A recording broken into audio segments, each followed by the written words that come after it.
Gimana? Kata suami saya, kamu saya cerai. Ingat ya, kamu saya cerai. Gak lama kemudian suaminya datang lagi. Kamu sekarang saya cerai lagi. Talak 2. Ingat ya, talak 2. Terus suaminya datang lagi. Kamu sekarang saya talak 3. Selisihnya cuma 1 menitan. Suaminya langsung bilang, kamu saya talak 3. Maka dalam hukum pertalakan, maka itu berlakunya tetap dihitung talak 1.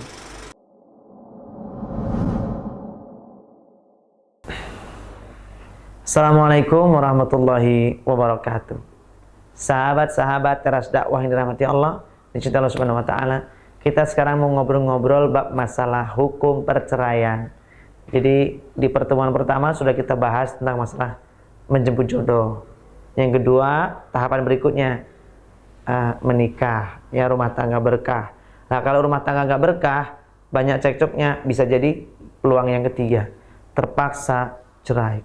Kalau terpaksa cerai, bagaimana nih hukum-hukumnya? Inilah yang kita bahas tentang hukum-hukum perceraian. Baik teman-teman, karena waktunya kan nggak lama nih, saya mau buat rangkumannya.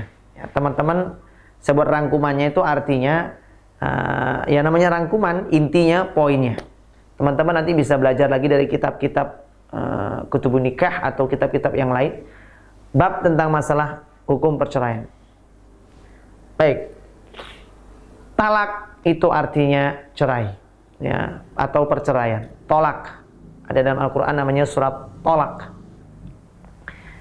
Nah, tolak ini, perceraian ini terbagi menjadi 3 nih. Cabangnya ada 3 nih. Talak itu ada 3. Apa itu 3 itu? Pertama, hukumnya talaknya ini dalam bentuk fasakh. Fasakh ini artinya rusak pernikahannya ini. Kemudian ada yang namanya khulu. Khulu ini artinya gugat cerai. Ini jadi perpisahan. Jadi saya ulangin ya. Jadi istilahnya kalau kita bikin bagan itu, atasnya itu adalah perpisahan atau perceraian. Nah, perceraian itu bentuknya ada 3. Ada namanya fasakh. Fasakh ini nikahnya batal, nikahnya rusak. Yang kedua ada namanya khulu. Khulu ini artinya perpisahan, perceraian yang sumbernya dari istri. Dan yang ketiga ada tolak. Tolak ini perceraian yang sumbernya dari suami. Paham? Saya ulangi ya. Perpisahan atau perceraian itu terbagi menjadi 3. Yang dari suami namanya tolak. Yang dari istri namanya khulu. Artinya istri yang menggugat cerai.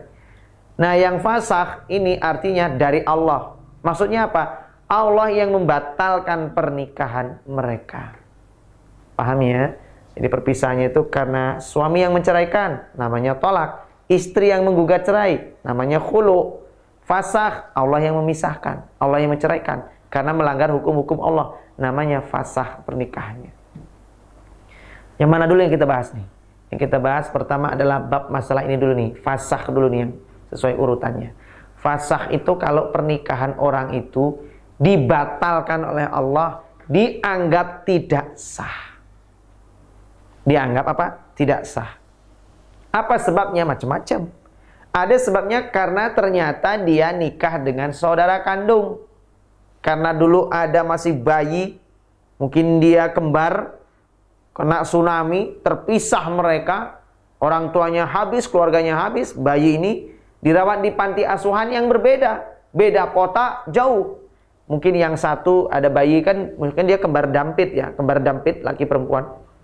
Yang satu dibawa ke Jakarta, yang satu dibawa ke Jogja, di panti asuhan yang berbeda dengan jarak Jogja-Jakarta. Tumbuh besar mereka, setelah besar, ketemu di sebuah perguruan tinggi. Misalnya ketemulah di sebuah perguruan tinggi negeri di Semarang. Sampai sana ketemu ngelihat ada cewek nih, ikhwan yang ngelihat, ya Allah ini cewek kok mukanya mirip aku, jangan-jangan jodohku. Karena dengar-dengar mitos-mitos, kabar-kabar katanya jodoh itu ciri-cirinya mukanya mirip. Nah, akhirnya dia ngeliat akhwat ini kok kayaknya mirip. Nah, begitu pula sama. Karena riwayatnya nggak ketahuan, bayi ini kan nggak ketahuan riwayat dulu bagaimana, kembar atau enggak kan nggak tahu, sudah kena tsunami kok, sudah hanyut semuanya, tetangga mencari informasi nggak ada, mau mati semua. Dan yang menemukan juga terpisah bayinya, jadi nggak tahu ini bayi ini punya saudara kembar atau tidak, nggak tahu juga. Benar-benar sebatang kara. Tahu-tahu banyak yang menjodoh-jodohkan, ngobrolnya nyambung, suaranya agak mirip. Jangan-jangan jodoh bener, sampai akhirnya mereka nikah. Setelah nikah, segala macam itu, barulah qadarullah, namanya qadarullah. Mereka mungkin ingin mencari-cari tahu tentang keadaan mereka, sumber-sumbernya. Kok punya anak lahirnya cacat? Punya anak kok lahirnya cacat? Ada yang bilang kalau lahirnya cacat-cacat itu bisa jadi gennya berdekatan. Cek gen ternyata kok sama. Gennya kok dekatan. Kemudian dia sudah cek apa yang namanya kromosom segala macam ini, loh kok begini. Ini jangan-jangan saudara benar cari betul, ternyata memang iya. Oh, ketahuan mereka ini saudara kembar. Maka seketika itu batal pernikahannya. Itu yang disebut dengan fasakh. Bisa sebabnya itu yang kedua, fasakh rumah tangga itu, pernikahan itu karena apa? Ketahuan bohong. Ngaku perawan ternyata sudah remblong. Dia si laki-lakinya ngaku perjaka, ternyata dia sudah nggak perjaka. Pasti teman-teman tanya nih, gimana cara mengetahui dia perjaka atau tidak? Kalau seorang perempuan itu perawan atau tidak, biasanya mohon maaf, ketahuan dari selaput darah. Nah kalau laki-laki, ini ketahuan dia ini perjaka atau tidak, dari mana? Si perempuannya curiga. Mas, ini malam pertama kita, aku curiga kamu sudah nggak perjaka. Padahal kamu nikah kemarin kamu ngomongnya perjaka, tapi aku curiga kamu sudah nggak perjaka. Kata suaminya, lu aku ini perjaka nih. Bagaimana kamu nuduh aku? Bagaimana kamu tahu aku nggak perjaka? Aku tahu kamu sudah nggak perjaka. Ada indikasinya, Mas. Apa, Dek? Ini baru malam pertama tapi kok kamu sudah begitu lihai. Bisa jadi. Ini malam pertama kok kamu luwes actingnya. Kan harusnya aku tuh tadinya tuh aku sungkan-sungkan loh, Mas. Aku agak takut gimana kita baru pertama kali ketemu. Tapi kok kamu luwes banget ya? Aku curiga. Mas, bersumpahlah demi Allah, kamu tuh sudah masih perjaka atau tidak sebelumnya. Akhirnya laki-lakinya jujur. Iya, Dek, aku jujur, aku sudah pernah berzina. Dulunya aku berzina. Kok kemarin bilangnya masih perjaka? Ya aku bohong supaya bisa dapetin kamu. Maka kalau istrinya nggak terima, maka ini menjadi fasakh pernikahannya, dianggap batal. Batal tuh berarti namanya batal, nggak sah. Nggak sah tuh berarti dianggap pernikahannya gugur, tidak ada istilah duda dan janda bagi mereka, dan tidak berlaku masa iddah. Paham ya? Fasakh itu tidak berlaku istilah duda janda, dikembalikan ke status sebelumnya. Yang kedua, tidak berlaku masa iddah. Ya karena nikahnya nggak sah kok. Namanya nikah batal, ya nggak ada masa iddah. Iddah itu berlaku bagi pernikahan sah suami istri. Itu contoh ya, penyebab-penyebab fasakh rumah tangga. Apalagi penyebab fasakh murtad. Salah satu pasangannya murtad keluar dari agama, fasakh, maka batal pernikahannya. Otomatis cerai. Baiklah, kita nggak usah bahas banyak-banyak karena cuma 3 tadi. Nah, yang kedua kita akan bahas sedikit masalah khulu'. Khulu' ini artinya wanita menebus dirinya untuk meminta cerai. Allah menyebutnya dalam surat Al-Baqarah ya, ayat 229 ya, 229. Ini tentang seorang wanita-wanita yang tidak berdosa atas bayaran yang harus diberikan oleh istri untuk menebus dirinya. Al-Baqarah ayat 229. Maka nggak apa-apa perempuan itu menebus dirinya, minta khulu, minta cerai. Kenapa? Ya karena dia sudah nggak kuat bersama suaminya, ditindas, dizolimi terus, minta cerai. Suaminya nggak mau menceraikan. Nah kalau suami nggak mau menceraikan, gimana solusinya? Ya laki-laki perempuan itulah yang khulu, menebus dirinya. Dengan catatan loh ya, dia perempuan tadi minta cerai karena apa? Karena kezoliman suami atau karena dia takut tidak bisa menjalankan syariat Allah. Uzur nih, uzur syar'i, maka dia boleh khulu. Tapi kata para ulama, hukum asalnya, khulu itu hukum asalnya, berdasarkan hadis yang diriwayatkan oleh Imam Ahmad, Abu Daud dan yang lain. Rasul mengatakan ayyuma imra'atan sa'alat zaujaha talaqan. Wanita manapun ya, sa'alat zaujaha yang minta kepada suaminya tolak, minta cerai. Ghairi ba's, yang di luar uzur syar'i, maka faharrama 'alaiha ru'ihatul jannah. Maka kata Nabi, diharamkan bagi wanita tersebut wanginya surga. Jadi wanita yang minta cerai itu, wanita minta cerai itu hukum asalnya haram. Hukum asalnya wanita minta cerai itu haram. Dengan catatan apa? Haram, mau mencium wanginya surga aja haram buat dia. Dengan catatan gugatan cerainya itu bukan karena alasan syar'i, maka dosa dia. Wanginya surga akan cium. Tapi kalau dia terzolimi, tertindas, maka perempuan ini boleh gugat cerai ke suaminya. Suami nggak mau dicerai Pak Ustadz, ya udah bawa ke pengadilan. Bikin surat gugat, nanti pengadilan yang menceraikan. Suami tapi nggak mau datang Pak Ustadz ke pengadilan, ya nanti pengadilan yang memutuskan. Dan ini hukumnya boleh. Tapi kalau suami bilang selamanya aku tetap tidak akan menceraikan kamu, walaupun pengadilan memutuskan cerai, tapi demi Allah, kata suaminya, demi Allah kamu tetap istri saya. Oh, nggak bisa. Ini omongan suami ini berdiri bukan di atas ilmu. Namanya istri kalau namanya sudah menebus dirinya, dibawa ke hakim atau qadhi, pihak pengadilan agama, maka pengadilan agama itu yang memutuskan pernikahannya. Maka kalau mau cerai, dikabulkan, maka cerai pernikahannya. Dan itu boleh. Paham ya?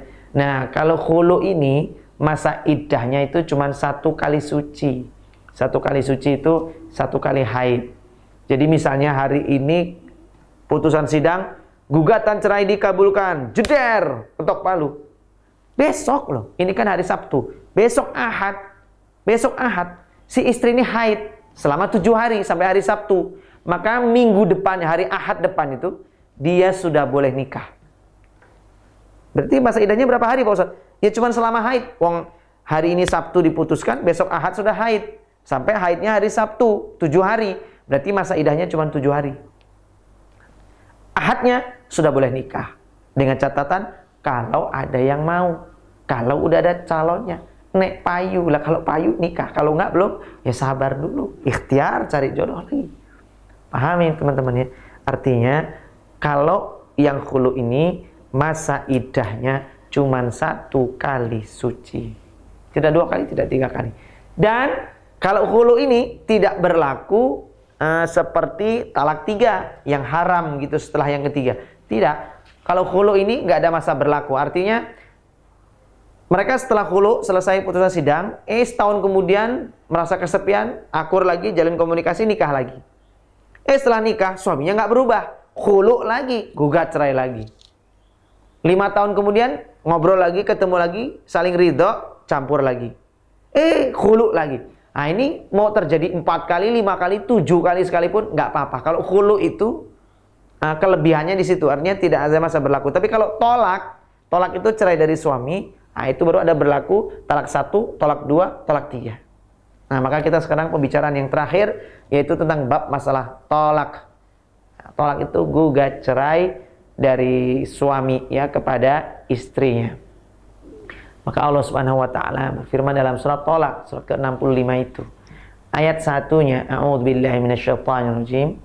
Ya ayyuhan nabiyyu, idza talaqtumun nisa fatalliquhunna li'iddatihinna wa ahsul iddah. Kata Nabi. Wahai Nabi, jika kamu mentalak atau menceraikan istri-istrimu, maka ceraikanlah dia di saat dia bisa menghadapi masa iddahnya, wa ahsul iddah, dan ini pesannya Allah itu, dan hitunglah masa iddahnya, dan berlaku ketetapan masalah iddah ini Allah menyebut dalam surat Al-Baqarah ketentuannya tentang kapan masa-masa iddah ini. Taib. Nah sekarang masalah tolak.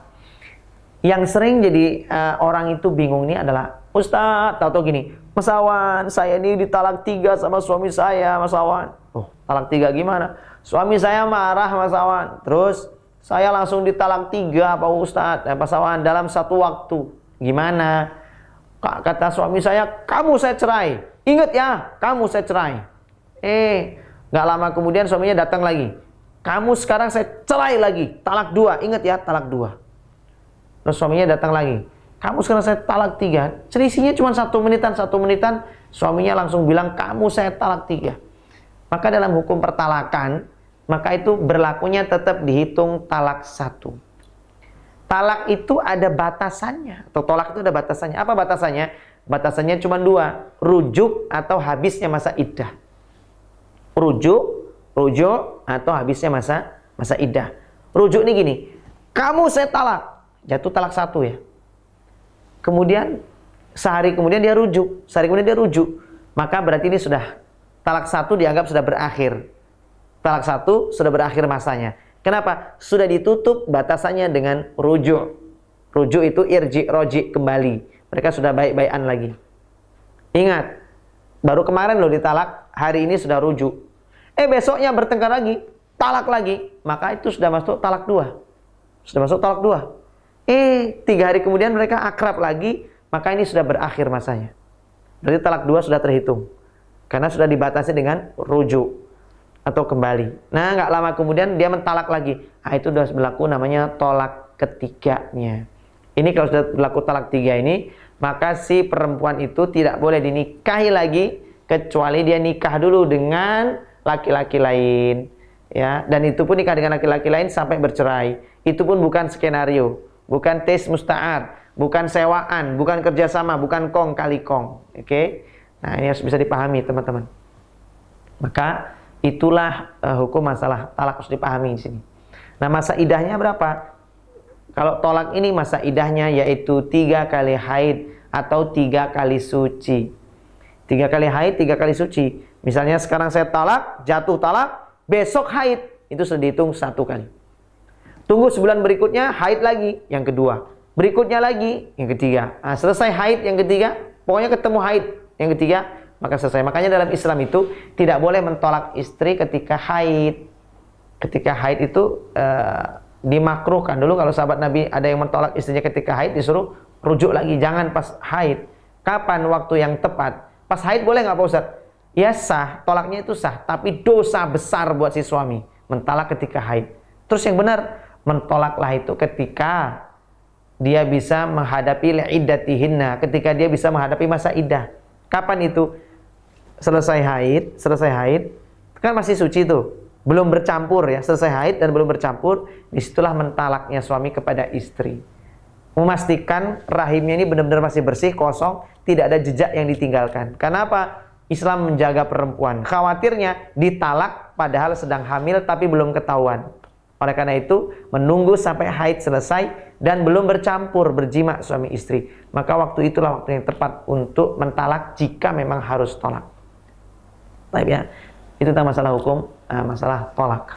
Dan insya Allah teman-teman bisa paham semua tentang masalah ini.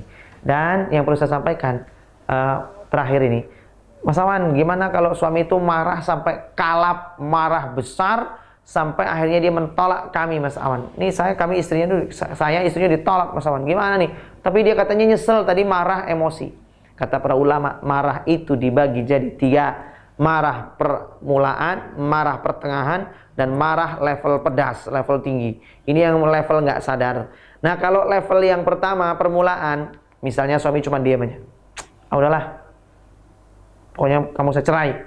Ini kan permulaan, maka sah hukum talaknya. Yang kedua, talak level marah level 2. Udahlah, sekarang kamu saya cerai. Saya nggak suka lagi sama kamu, titik. Nah, dia ngomong begitu, maka ini sah. Kenapa? Karena masih mikir, masih sadar dengan dirinya, sadar pula dengan istrinya. Dan yang ketiga, kalau marahnya itu sampai luar biasa. Diam kamu! Sampai marah dia menjotos, memecahkan pintu-pintu kaca. Baru setelah luka dia sadar, astagfirullah, ya Allah saya kenapa? Ya Allah tadi saya kenapa? Kayak orang kesurupan.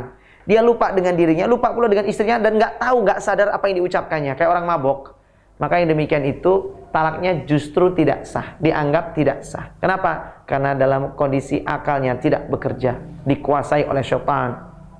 Oleh karena itu, kita harus paham masalah 3 tingkatan. Selama suami masih sadar dengan ucapannya, maka tolaknya itu sah. Maka tolak itu nggak boleh main-main. Dalam Islam, rujuk nggak boleh main-main. Nikah nggak boleh main-main. Tolak tuh nggak boleh main-main. 3 perkara ini kalau dibuat main-main, jadinya serius beneran. Dan kalau seriusnya pun serius beneran. Maka 3 ini hal tadi. Demikian, mudah-mudahan teman-teman bisa ambil ibrahnya dan minta kepada Allah supaya jangan sampai kita rumah tangganya bercerai. Makanya dalam pernikahan, hapus namanya kata cerai dalam kamus rumah tangga kita. Biar apa? Biar rumah tangga kita nggak pernah kepikiran sana. Kalau punya masalah nggak pernah kepikiran cerai. Hadapi, selesaikan. Barakallahu fiik. Subhanakallahumma bihamdika asyhadu an la ilaha illa anta astaghfiruka wa atubu ilaik. Assalamualaikum warahmatullahi wabarakatuh.